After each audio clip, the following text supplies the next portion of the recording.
Hey everybody, welcome to another off-the-shelf board game review. This week we're looking at Railways of the World by Eagle Games. Now, Railways of the World is a 2 to 6 player game, but it's also a board gaming system, kind of in the spirit of Ticket to Ride. Each one of these maps and expansions that comes for the game is going to play ever so slightly differently because they're going to have their own little set of rules and also going to play best at certain player counts. Just to give you a good example, the basic box does come with two maps. You have the Railways in Mexico and you have the Railways of the Eastern U.S. Now, this is a fantastic 4 to 6 player map, and this is a fantastic 2 to 3 player map. Now, the reason why I'm bringing this up before, again, the usual tutorial stuff, the routine I normally go through, is because I'm going to show you how to play the game with the Railways of Mexico map, which is a good 2 to 3 player map, but it does have some rules that are just a little bit different than the rules for the Eastern U.S. and a little bit different than the European map, and also a little bit different in the Western, or if you even pick it up, the Railways Through Time series. So, if you have any questions about some of the other maps and how they play differently, always leave them in the YouTube comments below. I'll be happy to answer them.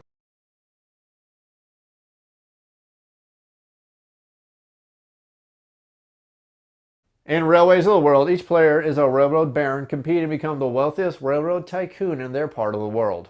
Players will be in competition with each other to build railroad tracks between the cities, and every one of these cities is going to be requiring certain goods to be delivered to them. And if you're able to deliver these goods to the city, and if you happen to control the railroad track that delivers the goods, you're going to get extra victory points, and you're going to start earning money for your railroad.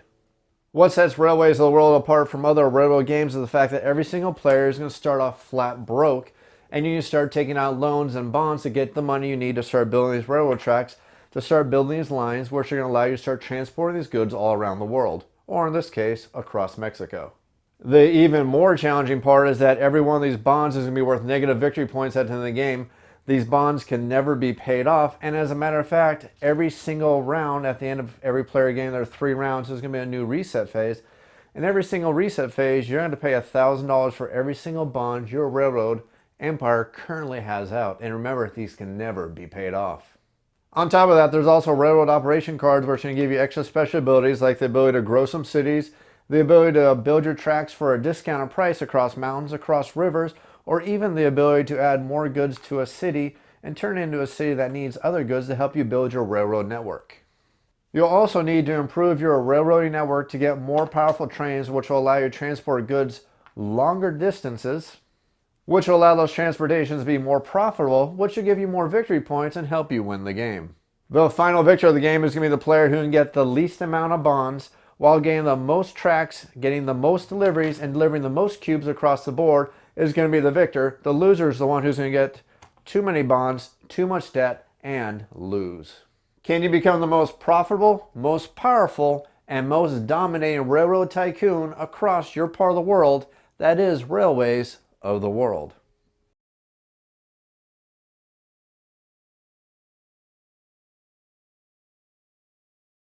In Railways of the World, players are competing to deliver goods cubes to the cities that want those specific goods. For example, yellow cities want yellow goods delivered to them, purple cities want purple goods, red cities want red goods, blue cities want blue good cubes, and finally the black cities want black goods cubes. Every time you're able to deliver some of these goods, you're going to score some victory points. And the nice thing about victory points in this game is victory points are victory points, and they're also your income between every single turn. The way you're going to score these victory points is by delivering these goods along tracks, or as the game calls them, links that your railroad owns currently. And those are going to allow you to score the victory points by delivering those goods and scoring the victory points, which again is going to give you your income every single turn.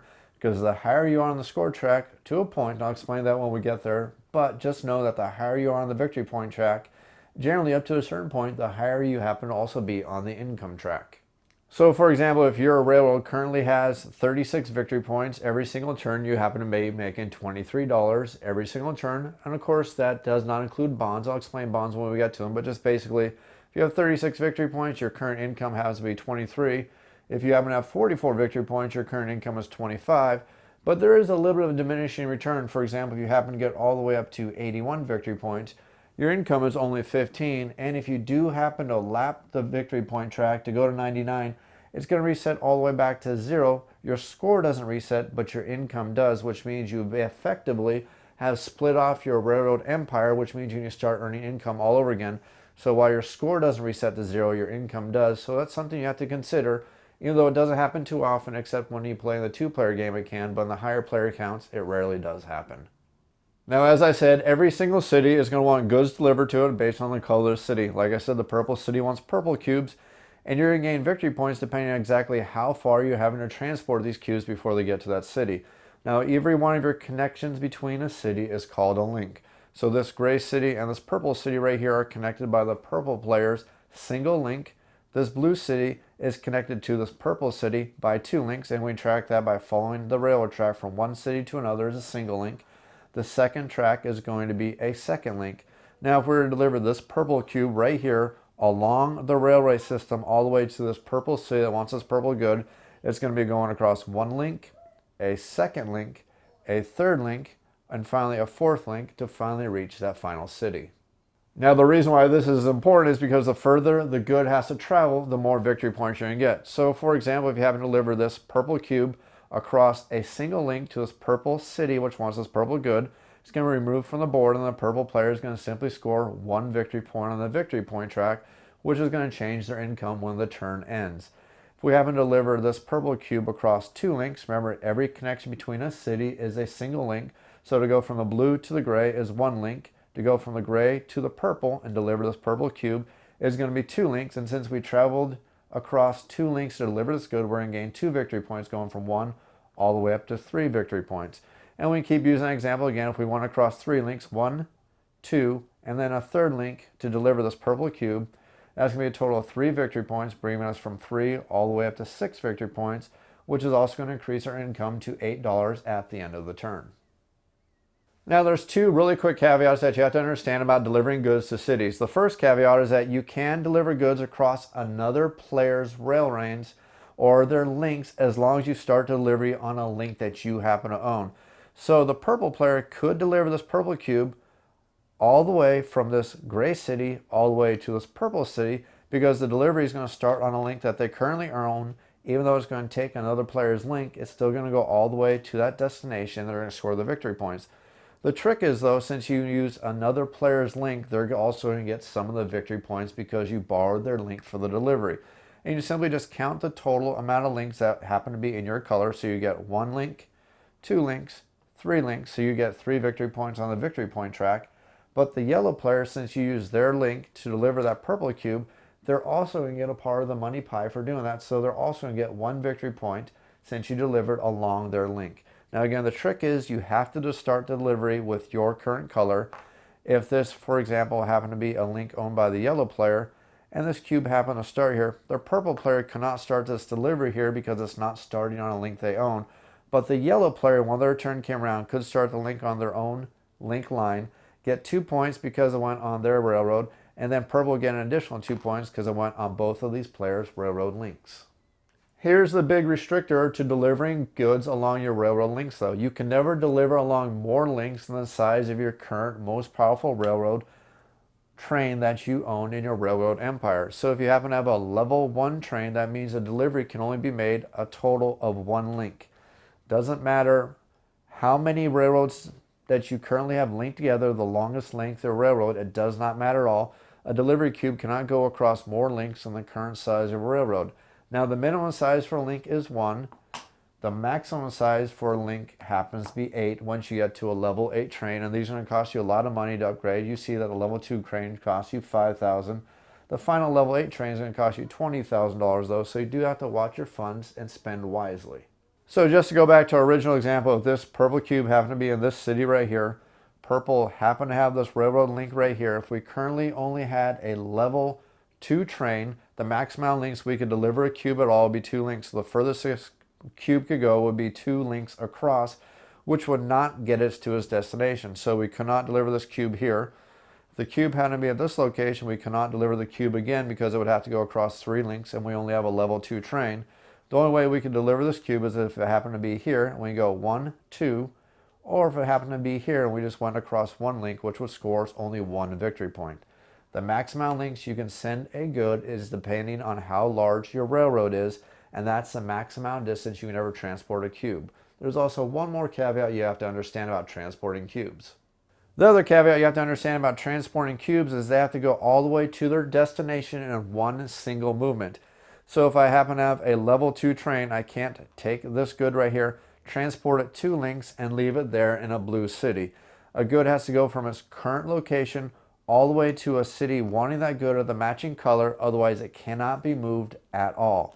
So if I currently only have a level 1 train, I cannot deliver this cube here on one turn and wait for my next round to come across again and deliver the cube on my next round. I can only deliver a total of 1 link to score the 1 victory point. I can't go 2 links unless I get a level 2 train, and then I can deliver 1 link, second link, score 2 victory points on the victory point track. The next thing to understand about Railways of the World is that every single player is going to start the game with exactly $0, which you wouldn't be thinking is that big of a deal, except for the fact that you also start at 0 on the victory point track, which also is an income of $0. So at the beginning of the game, unless you do something, you're not going to increase your income, and you can't do anything with that money, so you're stuck at a quandary. You're basically stuck at ground zero, unable to do anything except for taking bonds. Now, bonds are nice because every time you take a bond, they're going to give you a certain amount of dollars. Now, the basic 1-point bond is going to give you $5,000. There's a 5-point bond, which is going to give you $25,000. And finally, there's a 10-point bond, which is going to give you $50,000. Sounds great on the surface until you realize that these bonds are going to give a little bit of baggage to your empire. The first bit of baggage that these bonds are going to give you is that every single bond that you have at the end of the game is going to make you lose 1 victory point when the game ends. So if you happen to have all 3 of these bonds, you're going to lose 16 victory points, which is a big difference. This game is probably also going to cost you the game. Not only that, every single turn, now this game is played across 3 rounds, and at the end of the 3rd round, you're going to start a new turn. So at the end of every single turn, you're going to have to pay money on your bonds because these are people who have invested in your company and they want a little kickback for the investment they've given to your company. So for every single point of bonds you have is $1,000 you need to pay back to your investors. So if you have a 10-point bond, a 5-point bond, and a 1-point bond, every single turn you need to be paying $16,000 back to your investors. Here's the real kick that you're not going to like if you don't plan smart. If you don't have enough money to pay back your investors, guess what you got to do? You guessed it. You need to take more bonds to get more money to pay off your investors. So it could be a downward spiral, if you're not careful, of eternal debt, which can completely ruin your empire if you don't play smart, don't expand properly, and you don't control how quickly, or I should say, how slowly you're taking these additional bonds. Now, the nice thing about bonds is you can take them any single time you want. You decide that you need another $25,000 to increase your railroad empire. You're free to grab this little 5-bond thing immediately and take $25,000 with it, which you can spend immediately. But remember, this is now a little bit of something hanging on your financial empire for the rest of the game. Take bonds cautiously. Don't overtake bonds. It's a mistake that a lot of rookie new players of the Railways of the World Series often make, and it will always cost you the game. The first thing you need to do when you set up the game for Railways of the World is you need to seed every single city with the goods that that city currently produces. Now, every one of these cities is going to have a number on it. That's going to tell you exactly how many goods start in that city. So, for example, Brownsville has number 3 in it. So you're going to randomly, without peeking, reach inside the bag, grab 3 goods of any single color, and you're going to set them at that location. Now, the trick here is if you happen to grab a color that also happens to match the city, you don't replace that cube. So it does mean a blue city can start with blue cubes, a purple city can start with purple cubes, and a black and red city can also start with cubes of that specific color. It's not a mistake. Don't reset the board. That just means that the city, while it does produce blue cubes, it's a slightly different good than a different city would produce. And even though that blue cube starts at that location, it cannot be delivered to that location. It has to be delivered to a second blue city at a different location. So looking at our board, assuming all these gray cities are their current color, the only place this blue cube can go to is all the way over here to Guadalajara.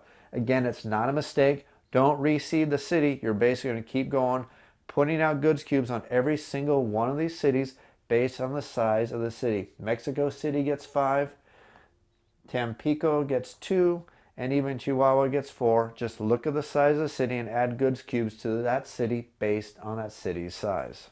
Now, once you got all these cities seeded with the kind of goods that they're going to be producing, the rules do tell you that you're supposed to remove some cities from all the cities based on the amount of players. Well, it's actually wrong because that rulebook is an offshoot from the original Railroad Tycoon game, and this actually is the original Railroad Tycoon game, just renamed after Eagle Games lost rights to use the name from Microsoft.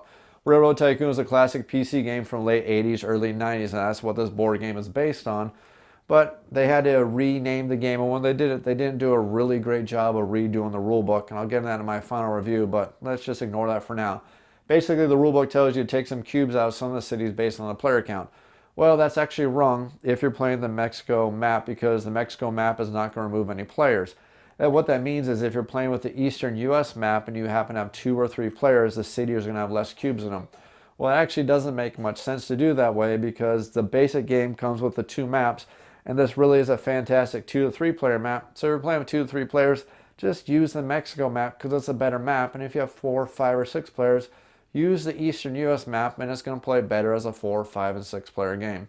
I've gone totally off topic and totally on a tangent, but I just want to bring that point out to avoid any confusion. After you have the board set up, each player is going to get 2 Baron cards, and they're not going to show the other players that are Baron cards, and every player is going to be dealt exactly 2 Baron cards, and any Barons not selected by players are going to be removed from the game without anybody actually looking at those Barons to see exactly which player is playing which Baron. Each player is going to look at their 2 Barons, look at the board, and decide which one of these 2 Barons they think they can score the most victory points with, because every one of these Barons is an extra secret victory point scoring mechanism at the end of the game that's going to give you an objective to work for to get some extra victory points at the end of the game. So basically, each player needs to look at the 2 Barons they got, pick which one they think they can meet the accomplishment with more efficiently. They're going to take that Baron, and they're going to keep that Baron face down so the players can't see it, and the other Baron is also going to be removed from the game, again without any other player seeing which Barons are being removed from the game, because it's supposed to be a secret, so no player knows exactly which Barons are in the game, which Barons are out of the game, so nobody knows exactly which secret extra victory points each player is working towards. Now, these Barons are going to give you victory points for things such as being the first person to build a level 6 railway, first person to make a certain amount of delivery size, first person to make the most amount of deliveries from a certain city. So there's different things that you get victory points for by picking these Barons. After each player has got their Barons, you need to figure out how many Railways Operations cards you're going to start the game with. Now, every single game is going to start with 3 Railroad Operations cards already in play. And these are the 3 cards that have the letter S in yellow on the lower left-hand corner of every one of these cards. These 3 cards start the game and play every single time you play Railways of the Railroad with a Mexico map. And then you're going to draw additional cards based on amount of players times 2. So in a 3-player game, we're going to draw 6 additional cards. In a 2-player game, it would be 4 additional cards. And if we happen to be playing different maps, it's going to have different amounts of extra cards we're going to draw that are going to be added to start the game every single time we play with the Railroad Operations cards. Now, the Railroad Operations cards are going to have different abilities on them, and they're going to have different symbols on them that are going to allow you to know that they're going to take effect in various different ways. Now, Railroad Operation cards are going to have a symbol in the lower right-hand corner for a hand of cards. That means that this card is going to go directly in your hand if you decide to take this card. The cards that have the green light in the lower right-hand corner means that they're going to go to the player who's the first person to meet the requirement on that card, which means these cards aren't actually going to be selected by a player. Players are going to basically know that these are goals that all the players are working towards. The first person to meet that requirement of that card is going to take that card immediately and score the amount of victory points on that card pretty much immediately, and then the cards are going to be removed from the game. Cards with a red X as soon as they happen to be selected by a player have to be used immediately. And finally, cards with a double X as soon as they're drawn are going to be resolved immediately, and they're going to go into effect, and they're basically going to be discarded or removed from the game as soon as they take their immediate effect. Railways of the World is played out over turns, and every single turn is broken down into 3 rounds where players are going to get the chance to take actions. Before players take their actions, though, the start of every single turn is going to have a bidding phase where players are going to bid for player order. And I don't need to emphasize this enough here, but player order can be extremely important, especially in the earlier phases of the game. Just to give you a really good example, if you happen to be the very first player because you happen to bid highest in the auction phase, and you happen to look at the board, you see that this city right here requires a blue cube, and you notice there's a blue cube in the neighboring city. You can also check out this section of the board over here and see that Chihuahua takes black cubes, and El Paso currently has 3 cubes currently inside it waiting to be transported. So looking at the board, you can see that the person who happens to go earlier in the turn is going to have access to these nice greater amounts of resources, so it kind of shows you how important player order can definitely be, especially in the earlier parts of the game. Now, at the start of the game, the youngest player is the one who starts the auction, and then in following rounds, the person who is currently the first player from the prior round is going to be the player who's going to start the auction in the next turn. So, if you are just starting off the game, which also means that nobody currently has any money, starting with the youngest player, they need to make a bid of $1,000 or more or pass. Once you pass, you are completely out of the auction until the auctioning phase is over, which means that if you pass, you can't start raising the other players. So on your turn, as the first player starts the auction, you're either going to bid 1,000 or pass, and then the next player in line needs to outbid you or pass, and following until all the players have passed, and the person who made the highest bid for player order is going to become the first player, and the play is going to continue in a clockwise manner from that player. There are variants to change that up if you want, but they're more advanced play, and I'm not going to show you how to use them. But do know that once you get in the more advanced play, you are definitely going to want to use these more advanced turn order ways to auction. But in the basic game, whoever bids the highest is the first player, then you can continue in clockwise order from there. Now, don't forget, as I've emphasized, every single player is going to start the game off flat broke. So you can't even start auctioning without starting to take bonds. So that's something that's very important to remember at the beginning of the game, that if you want to be part of the auction for player order, you're going to have to take a bond. So if you took a bond, you're going to get the $5,000 for the single bond, and then you can use that to that $5,000 for your auctioning. But just remember, that will be one bond that's going to be against your financial empire towards the end of the game, and it's also going to be a drain on your empire every single turn. Once you're done with the player auction phase for player order, you figure out exactly which player is going to be the first player for that entire turn, you're going to move on to the player action phase. Now, the player action phase is broken down into 3 rounds, and the way this is going to work is every single player in turn order is going to get the chance to perform one single action. After that player has performed a single action, you're going to move on to the next player. Once every single player has had a chance to perform a single action, you're going to move on to the second round, where everybody's going to get a chance to take a single action, again in player order. And finally, you're going to go for a third round, where everybody again in player order is going to get the chance to take a single action. On a player's round, there's a couple different actions they can go ahead and take. The very first action they can take, if they want, is they start building some railroad tracks to connect one city to another. Now, your objective, of course, is to connect one city to another city to form a link so you can start delivering these cubes.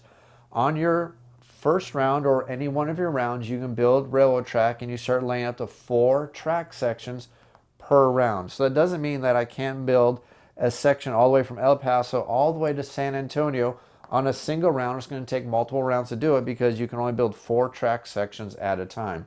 So it's not impossible to build these very large routes on a single turn, but just know it may possibly take you more than a single round to do that.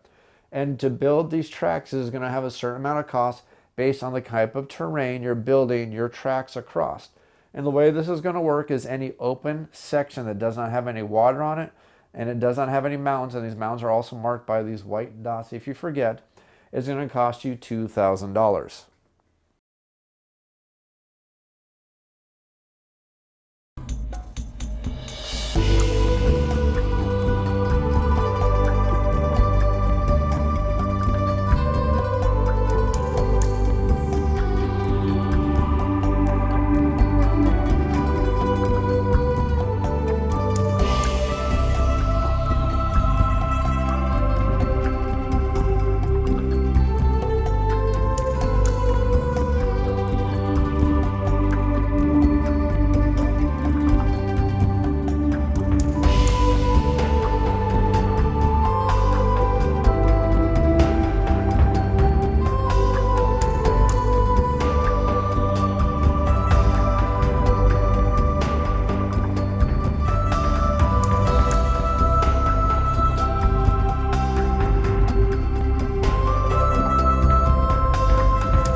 So if I wanted to work on building a route all the way from Tampico all the way to Brownsville, I could lay a single track over here. And since this is a totally open terrain, the first section of track is going to cost me $2,000. Now, if I want to cross a water track or any one of these hexes that happens to currently have water in it, and it doesn't matter if it's a little section of water, a big section of water, a big river, a small river, a creek, or whatever it is, if there's any water in that square or that hex at all, that section is going to cost you $3,000 to build through that section. Now remember, the maximum amount of track you can lay on a single one of your rounds is 4 total sections of track. So if I were to build a track all the way from Tampico all the way to Brownsville, I would have crossed a single open track, which would have been $2,000, 2 water sections, which would be an additional $6,000, and another open track, which would have been a total of $10,000 to build all the way from Tampico all the way out to Brownsville. Once I complete a solid link, I can put the terrain down of my color to show that I own the link from these 2 cities. And of course, if you don't have the funds to build a track, you're more than welcome to take out bonds. Taking bonds is not an action. It doesn't use up an action at all. And you can take bonds at any time to pay any cost that you may accrue throughout the game, whether it's building track or paying off those other bonds because you've gone far, far too much into debt. Now, when you're building tracks for a railroad, you do have to remember that you have to build legal tracks, which means you can't do some funky thing that doesn't even form a solid railroad track. It's not a legal move. It has to be very legal. You have to make a complete track, or at least attempt to make a complete track, whether it takes you 1 round or multiple rounds. For example, if you're trying to connect these larger cities. Additionally, you can't build a cross section in advance. The cross sections are only going to be used for anybody who wants to cross over a current track that's already been built. Now, on later turns, you can build a cross section over a track section that you've already built.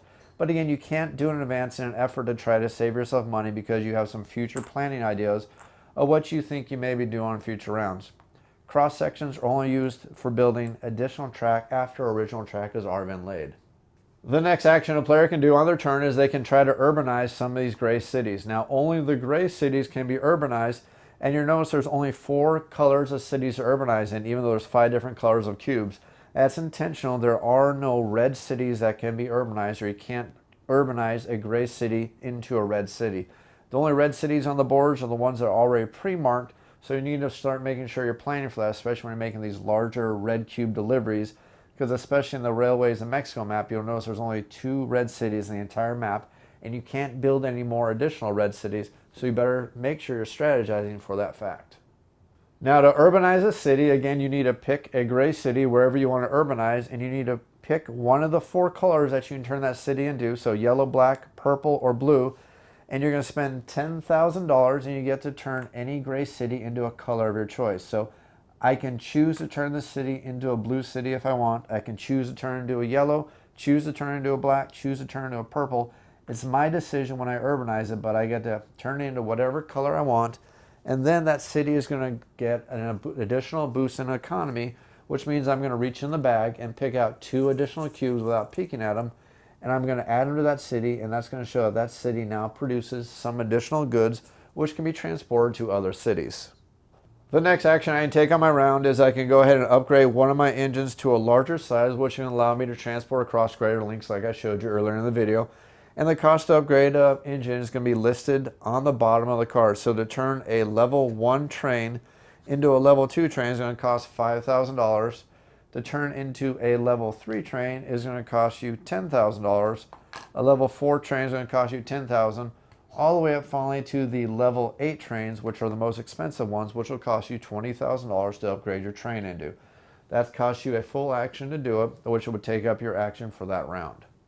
The next action you do is you can deliver a 1 goods cube along a link that you currently control, or you can use other player links that I showed you earlier in the video, as long as the delivery starts on a link that you currently own, and as long as your train size is large enough to make that delivery.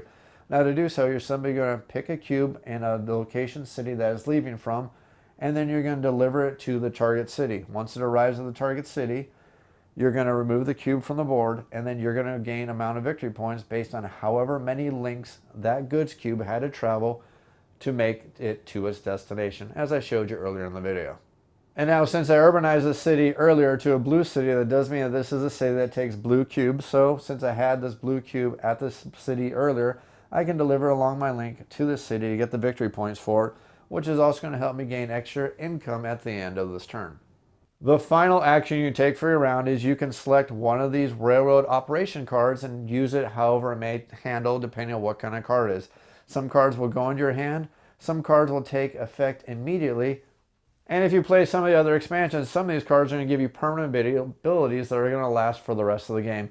None of those cards actually exist in the Railways of Mexico, but in some of the other railway system games, there are cards that have a purple diamond on them that are going to give you a permanent ability for your railroad for the rest of the game.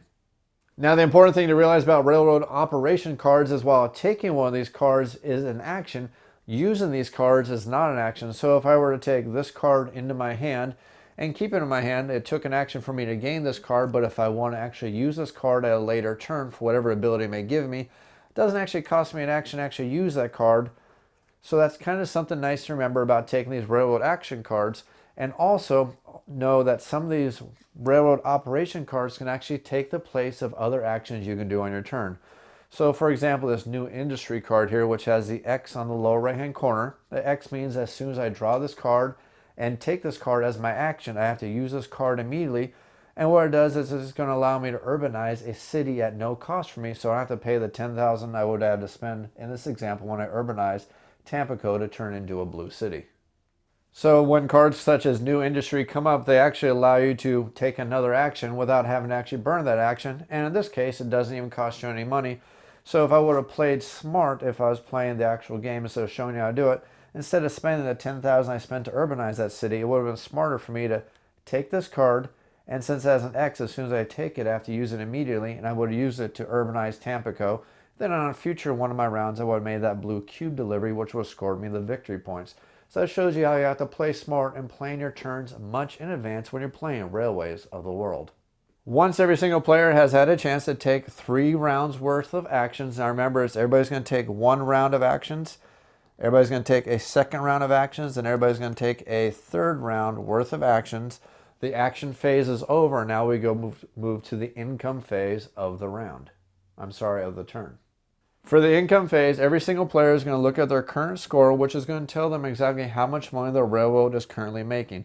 So for example, if you have 1 victory point, you're making $3 every single turn. If you happen to have 8 victory points, you're currently making $10. If you have 30 victory points, you're currently making $22 with a railroad empire.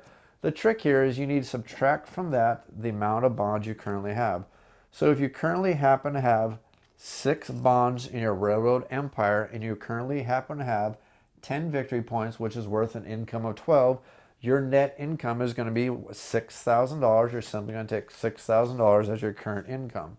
Now here's something you have to be very, very careful about when you're playing Railways of the World. If you currently happen to have, let's say you only happen to have 3 victory points right now, and you currently have 6 points worth of bonds, your net income is minus $1,000. So you have to actually pay $1,000 to the bank. Now you have to be even more careful because if you currently have no money and you have more bonds than you currently have income, you have to take more bonds to pay for those debts that you currently owe to your investors. So again, not to reemphasize this, but it's very important to explain to new players for Railways of the World, watch your bond to your income ratio or you're going to send your entire railway barony into a spiral that you will not recover from. After you've taken care of the amount of income or outcome that you happen to be having for your railroad empire, depending on how well you've been building your railroad empire, the next thing you need to do is you need to see if there's any railway connections between 2 cities that were not finished by a player during the current turn. And that does mean if, for example, you're trying to build from El Paso all the way to San Antonio, and during your turn you just were building and you were getting your railroad pieces out there, but you forgot to finish the entire link before the end of the turn, all those pieces that you worked on and spent your hard-earned money for are removed from the board unless you actually completed the link. So you need to make sure that you're completing these links during your 3 rounds. If you don't, all those pieces are being removed from the board for failing to complete a complete link during the entire turn. All the money you spent towards building that complete link is completely lost and wasted. So make sure you're building smart and not making these oversized links between cities if you don't have enough rounds to complete all those railroad tracks from one city to another. After you do that, you're going to draw one railroad operation card to start the next round, and this does mean that it is possible for the amount of cards in the railroad operations draw pile to completely dry out and run out each turn, because players can buy multiple of these cards, but at the end of every single round, you're only going to draw one of these cards no matter how many players are playing. So sometimes you're going to see this pile completely dry up where only one card is going to be coming out every single round. So it's not a mistake. You haven't made a mistake in your play. Just know that the game starts with a lot of railroad operation cards, but every single turn you're only going to produce one more, so this pile may eventually completely empty. After you take care of replacing the railroad operations card, reset the round tracker all the way back down to 1. You're ready to start the next turn, which is going to start with the auction phase, move into the player's action phase, followed by the dividends phase again, and you're going to keep going on and doing this until you reach the end game condition, which I'll show you right now. As you're playing Railways of the World and as you're delivering cubes to various cities that need these goods, you're going to start emptying these cities from the goods that they currently possess. Every time a city is emptied of its last goods cube, you're going to put one of these markers in that city to show that city no longer produces any goods. Now the trick here is if you later urbanize a city, and remember when you urbanize a city, you are going to add cubes to that city drawn at random from the bag. And if you do happen to do that, you are going to remove this marker from the board because that city is no longer empty. But if it does happen to empty again, you're going to put one of these empty city markers back on the board. Once a certain amount of these empty cities have entered the board based on the player count, so for example, in a 3-player game, it's 9 of these markers put on the board. Once the 9th marker is put on the board, that's going to signify you have now reached the end of the game. Once you reach the end of the game, you're going to complete the current turn you happen to be in, whether it's a turn you're just starting in round 1 or it happens to be the 3rd round of the current turn. You're going to finish that entire turn once you got that certain amount of empty city markers on the board, and then you're going to play one additional turn on top of that turn in which that 9th in a 3-player game, for example, empty city marker enter the board.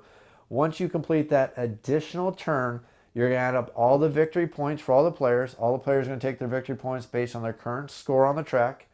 They're going to lose victory points based on however many bonds they currently have in their financial empire. They're going to gain additional victory points if they happen to reach the requirements for their current baron. And it's going to tell you exactly how many victory points they're going to get. And then whoever has the most victory points is going to be declared the winner of Railways of the World.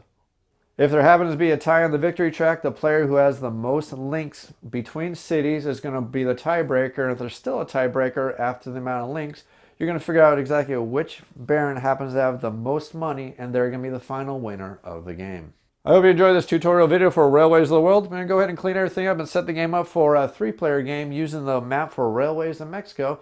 It'll make a lot more sense once you see the game completely in action. Thanks for watching.